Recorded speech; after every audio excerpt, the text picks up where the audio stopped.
नवाए ज़िया के साथ प्रोफेसर ज़िया। जब से ईरान और अमेरिका इसराइल के दरमियान जंग का आगाज़ हुआ है और जैसे जैसे ये जंग जो है वो अपने दायरे कार के लिहाज से और अपने नताई के लिहाज से दुनिया के हर मुल्क और के लिए और हर इलाके के मुल्क के हर लोगों के लिए तकलीफ में हर आने वाले दिन के साथ इजाफे का सबब बनती चली जा रही है, वहाँ ये सवाल जो है वो पैदा होता चला जा रहा है कि इस जंग का जो है अमेरिका ने जो रास्ता इख्तियार किया, इस जंग से मुतल्लक कौन सा ऐसा पहलू है कि जिसकी बुनियाद के ऊपर जाकर डोनाल्ड ट्रंप जो है वो अपने अवाम से, अमेरिका से बिलखुसूस और सारी दुनिया के अवाम से बिलअमूम जो है वो एक ऐसी सोच और फिक्र की उम्मीद रख सकते हैं कि जो उस जंग के अंदर डोनाल्ड ट्रंप की सोच और फिक्र को मजबूत बनाने का जरिया समझी जाती हो। अब यहाँ पर जाकर हम इस बात से कता तलक कि अभी तक जो है वो अमेरिका के अंदर जो है वो डोनाल्ड ट्रंप की जंग के फैसले के खिलाफ जो है वो लाखों अफराद के मजमे जो है वो एक जुलूस जलसे जो है वो हमें होते हुए नजर आते हैं, एहतजाज की तहरीकें नजर आती है with in United states of America. और इससे दुनिया के बड़े मुल्कों ने जो उनकी इत्तेहादी मुल्कों में शामिल हैं, चाहे वो बरतानिया हो जाए या फ्रांस हो जाए या स्पेन हो जाए या इटली हो जाए, बरह रास्त वो अमेरिका के साथ, इस ऑस्ट्रेलिया हो जाए, कनाडा हो जाए, वो बराह रास्त जो है वो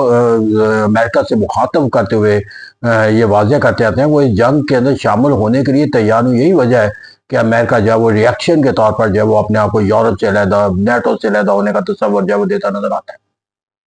लेकिन मैं आज जो है वो इस जंग के जो लेजिटिमेसी के जो मानी और मफहूम है उससे बालातर होकर जो एक सवाल मेरे नज़दीक अहम है वो ये है कि अमेरिका अगर अपनी जो क़यादत है डोनाल्ड ट्रंप की, अगर वो ये सोच और फिक्र के तहत जो उन्होंने अहदाफ हासिल करने का जो है बयानिया बना रखा है कि जो ईरान का जो है वो हम ज़माना पत्थर तक पहुँचा देंगे, क्योंकि ईरान जो है वो खित्ते के मामले के लिए ख़तरा था, या ईरान जो है वो एटॉमिक वेपन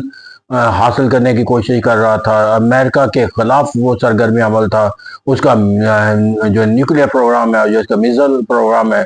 वो दुनिया के लिए ख़तरे का सबब है। तो मैं अगर ये तमाम जो इल्ज़ामात अमेरिका ईरान के ऊपर जारहियत के लिए कहता है, मैं इससे कता तलक है वो क्या मानी मफहूम रखते हैं लेजिटिमेसी के लिहाज से, या वो कितनी हकीकत है, और उससे बढ़के बगैर मैं सिर्फ अपने आप से अगर ये सवाल करूं कि क्या ये डोनाल्ड ट्रंप जिस सोच और फिक्र के तहत किसी एक मुल्क के खिलाफ जब जहारियाना इकदाम उठाते नजर आते हैं, क्या वो ये हक दुनिया के हर दूसरे मुल्क को भी देने के लिए तैयार है कि वो जिस मुल्क से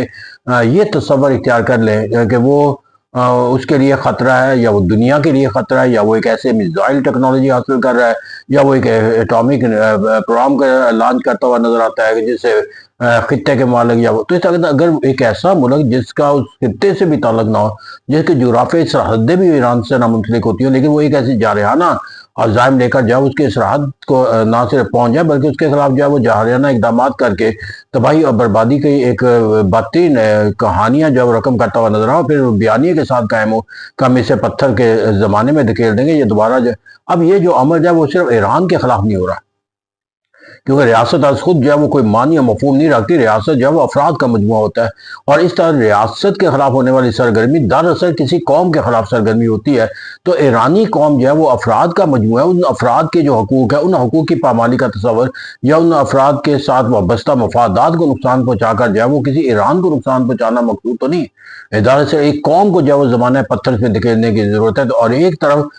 जो अमेरिका का बयानिया था वो ये था कि ईरान के लोगों को तकालीफ, हम उन तकालीफ से निकालना चाहते हैं, या उनकी जो मुश्किलात हैं, जो एक कौम जो है वो अपने मुआशी हालात से पहले ही मुश्किल का सामना हो, उसके अंदर एक जंग का निज़ाम वो मुल्क आयद कर दे कि जो उस मुल्क के अंदर जो है वो मुआशी हालात की तंगदस्ती की बुनियाद पर होने वाले जलसे जुलूस की बुनियाद पर वहाँ पर जो है वो इंटरवेंशन का तस्वर देता हो। मैं हमें उससे वहाँ के लोगों की मुश्किलात में इजाफा करके वो अपने इंटरवेंशन के जो लॉजिक और रीजनिंग का तस्वर है वो आज खुद उसकी नफी करता हुआ नजर, क्योंकि बाहर के जंग के नतीजे के अंदर जितनी मुश्किलात के अंदर ईरान के लोगों में इजाफा होगा, वहाँ पर किसी और मुल्क के लोगों को बरह रास्त उतने नुकसान का चूंकि सामना नहीं करना पड़ा, इसलिए उनके नुकसान का दायरा कार भी उसके मुकाबले में महदूद होगा। इधर यहाँ पर जो सवाल है कि अब दुनिया का हर मुल्क जो है वो ये ताकत जो है वो जो अमेरिका इस्तेमाल करता हुआ नजर आता है, फिर या तो ये दुनिया के हर मुल्क को दे दी जाए, और अगर हर मुल्क को ये इख्तियार देना है कि वो अपनी सोच और फिक्र के मुताबिक, तो फिर सबसे बड़ा सवाल जो मेरे नज़दीक ये है कि इस वक्त अक़वाम मुत्तहिदा का रुकन है अमेरिका, और इसी तरह बहुत से और दीगर तंजीमों का भी रुकन है। जब आप एक इदारे की रुकनीत रखते हो, उस इदारे के मंशूर और मैनिफेस्टो पे आप साइन करते हो, तो जब वो मंशूर और मैनिफेस्टो के ऊपर आप अमल करने से इनकार करते हो अपने अमल के जरिए, तो फिर सवाल ये पैदा होता है कि फिर उस अमल का इख्तियार जो है वो सबको मिल जाना चाहिए। तो फिर ऐसे इदारे की रुकनीत आप क्यों हासिल करते हो जिसके अंदर बुनियादी तसव्वुर एक ये है कि वहाँ पर जो है वो एक सॉवरेनिटी के लिहाज से तमाम रियासतें इक्वल होंगी, और अगर कोई मुल्क जारियत का सामना करेगा, पैदा करेगा या जारिया बनेगा, तो जारियत का शिकार होने मुल्क के खिलाफ जो है वो कलेक्टिव सिक्योरिटी यानी कि कौम के तमाम ममालिक मिलकर उसकी आज़ादी का तोहफ़ा करेगा।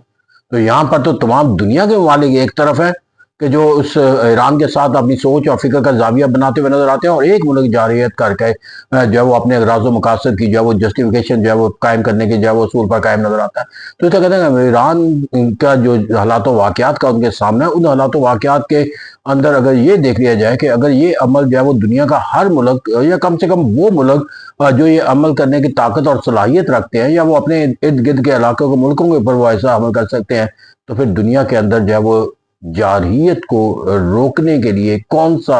मैनिफेस्टो बनाया जाएगा, कौन सा असूल वज़ा किया जाएगा, और किस तकाज़ों के मुताबिक या किस लॉजिक और रीजनिंग के मुताबिक किसी दूसरे मुल्क को जारहियत से रोका जा सकता है कि एक ऐसे दुनिया के निज़ाम के अंदर जहाँ पर एक बैनुल अक़वामी इदारा जो है वो सब ममालिक की जो है वो एक रुकनीत के मैनिफेस्टो के इकरार की बुनियाद पर तश्कील पा चुका हो, और उसका बुनियादी तस्वर जंगो जदल का खात्मा हो, और अगर तमाम ममालिक जो इसके मेंबर हों वही इस जारहियत उस मंशूर के अंदर